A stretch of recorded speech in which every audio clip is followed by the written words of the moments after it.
Is there a base that lies beyond this fence that the U.S. government would kill to keep secret, hidden away in the desert waste of Nevada, where the government actually flies captured UFOs? Do Russian satellite photos reveal the amazing truth our own government won't let us see? Can this man's remarkable story really be true?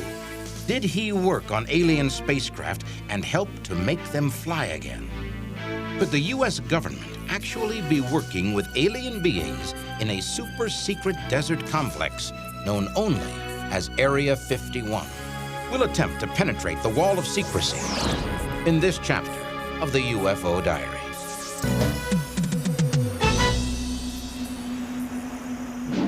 One of the most intriguing mysteries in the field of modern UFO research can be found not in the sky or in outer space, but in the Nevada desert, in a region identified on the maps only as Area 51.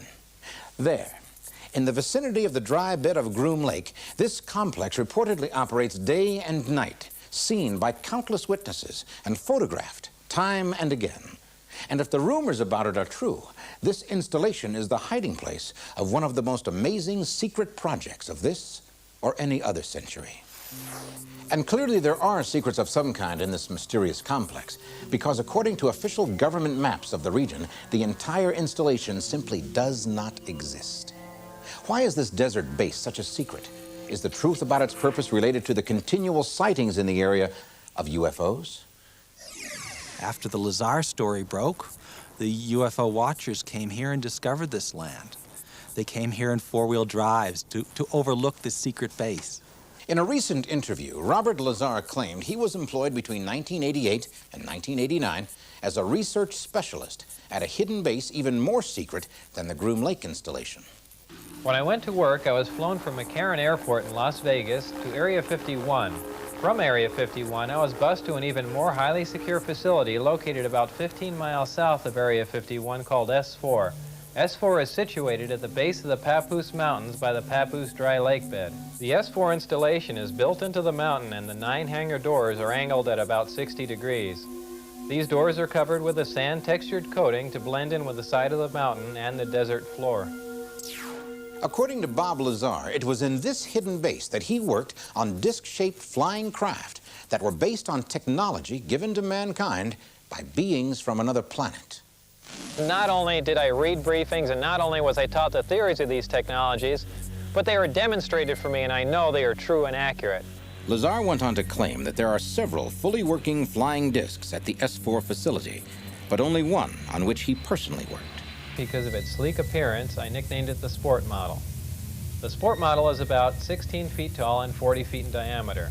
The center level of this disc also houses the control consoles and seats, both of which were too small and too low to the floor to be functional for adult human beings. If the story Lazar tells is true, then this design is no mere fantasy, but a reality, and proof positive that Earth has been visited by intelligent beings from another planet. Could the U.S. government actually have one or more UFOs in their possession and kept such a secret from the public and the press for almost 50 years? And if the story has already been told, why is the government still taking such extraordinary measures to try and keep the base hidden? According to this research by the Salt Lake Tribune in September of 1993, Air Force Secretary Sheila Widnall requested control over nearly 4,000 acres of publicly owned land out in the Nevada desert in the Nellis Range Complex. Glenn Campbell has dedicated the last few years to breaking the wall of secrecy around Area 51 and the mysterious base at Groom Lake. Area 51 is a small block of land that is simply the best known of the secret areas of the Nellis Air Force Range Complex. Behind that, we have vast areas of desert. Until the early 1980s, it was actually possible to drive up to the Groom Dry Lake bed and look across and see the base in the distance. It was a secret base, but an open secret. In the mid-1980s, the military seized an entire mountain range, the Groom Mountain Range, to keep Soviet spies from looking down on this base. At that point, the base became non-existent. It disappeared from USGS maps, and ever since then, the government has refused to refer to the base in any manner or form. What could be on this installation that would merit such strong measures?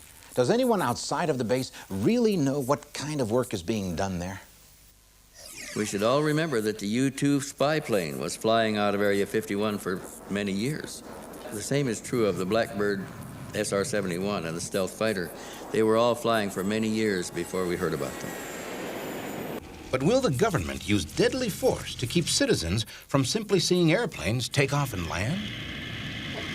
It has, I'm told, surface-to-air missiles in case planes fly over that aren't welcome there. We were pursued dangerously by this helicopter. Another airplane will be scrambled to intercept him and force him out of the area, or he'll be shot down. Can security measures be taken too far? And what happens when one side or the other crosses the line? We'll find out when UFO Diaries returns. Whatever may be happening at Area 51, it seems certain that the high security is not to keep people from wandering into some area where they could be hurt. It is designed specifically to protect whoever or whatever is inside the complex at Groom Lake. What's going on here? I'm sorry, the road's blocked. Let's move it on, please. Isn't this public land? Could you please move on?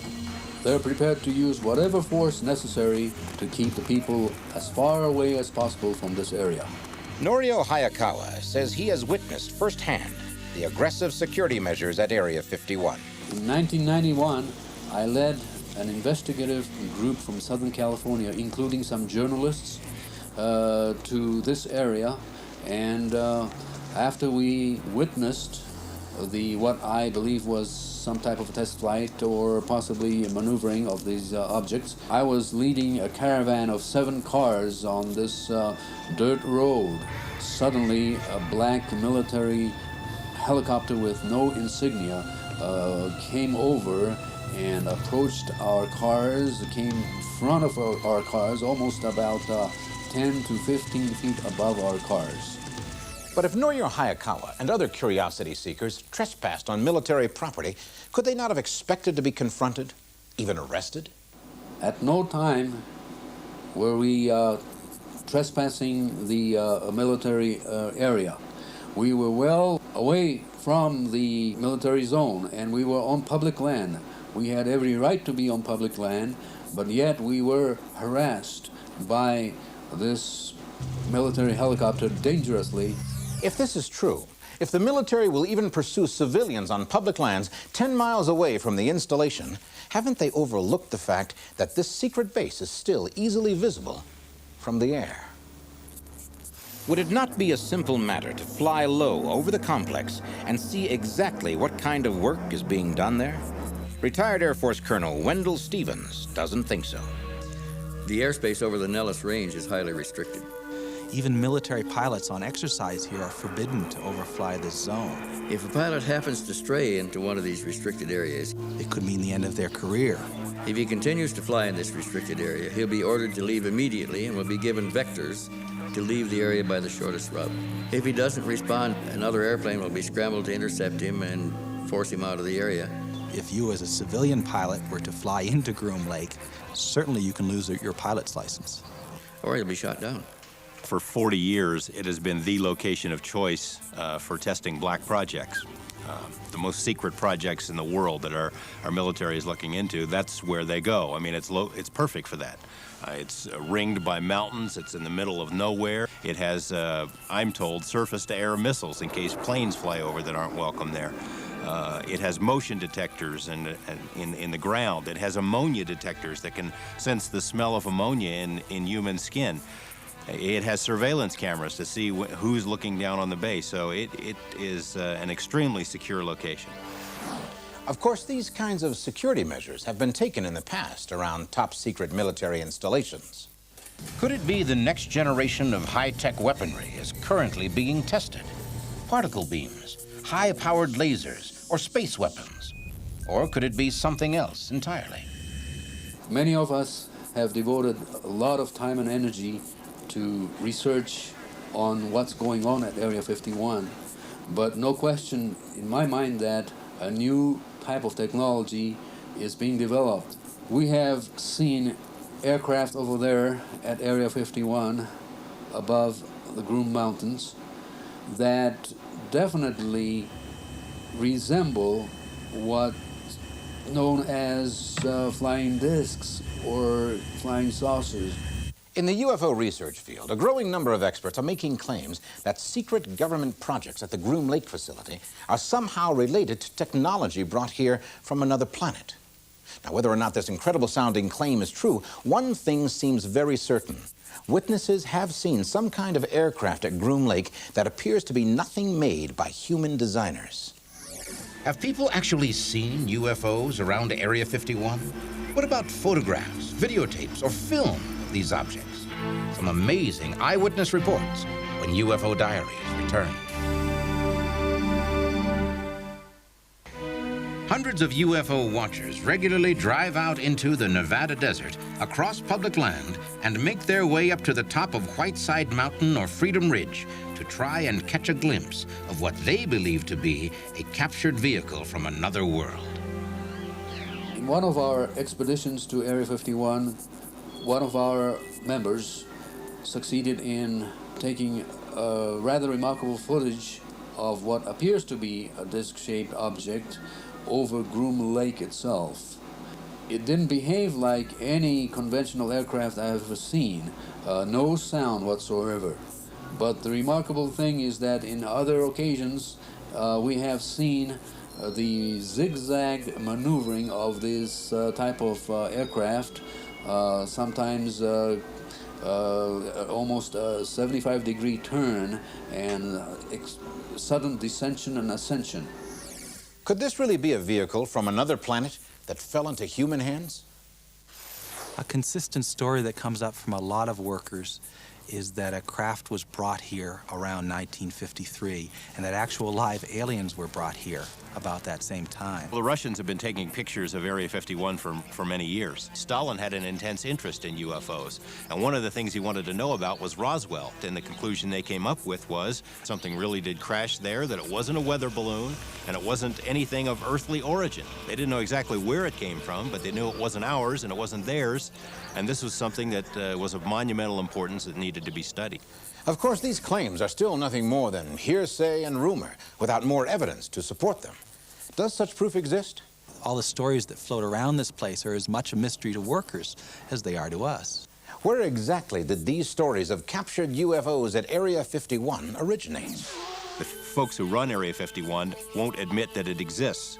There was a federal lawsuit that was just tossed out a few days ago in which they just wanted to know the name of the base, and they fought it tooth and nail and now don't have to reveal the name of it. If you work in a secret area like this, you come to work on jets from Las Vegas with the window shades down. Upon arrival at Groom Lake, you're bussed in buses with blacked out windows directly to your workplace.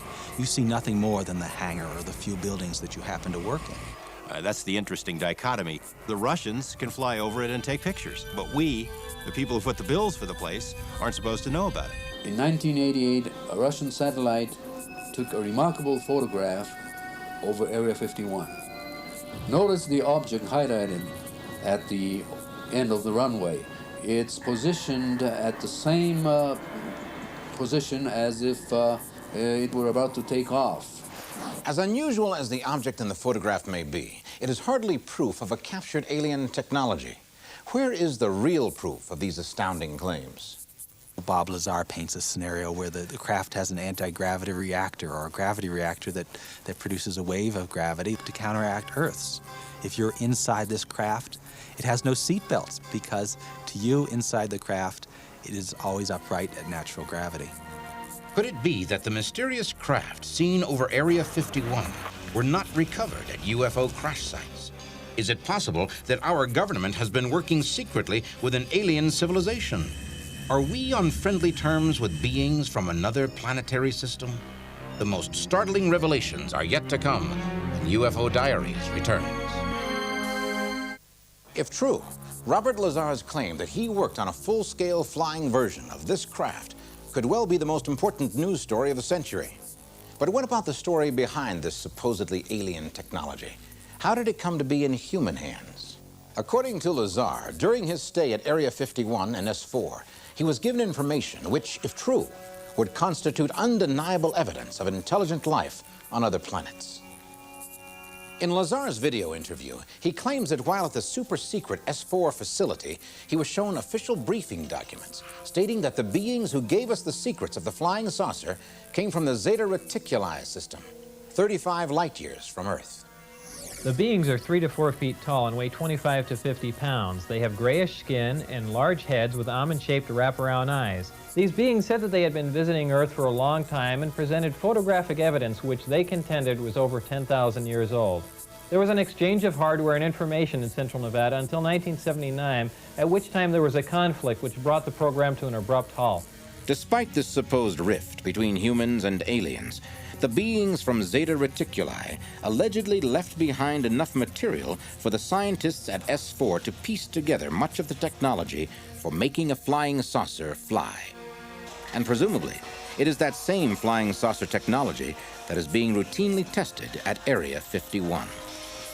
Is this the secret the military is so eager to protect at Area 51?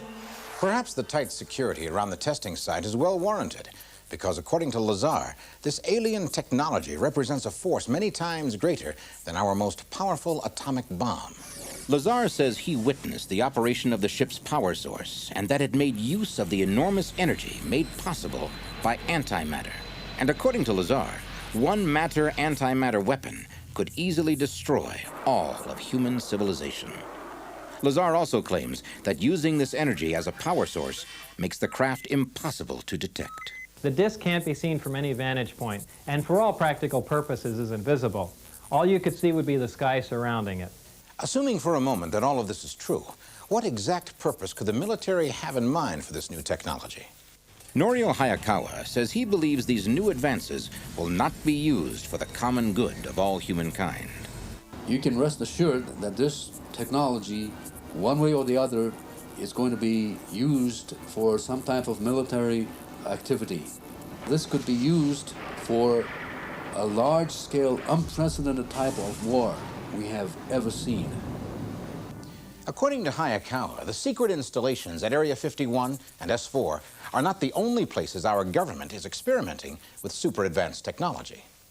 These are photos of a secret California facility conducted by Lockheed Corporation. There are several secret air bases in Southern California where they are testing the parts to build some of these this craft objects.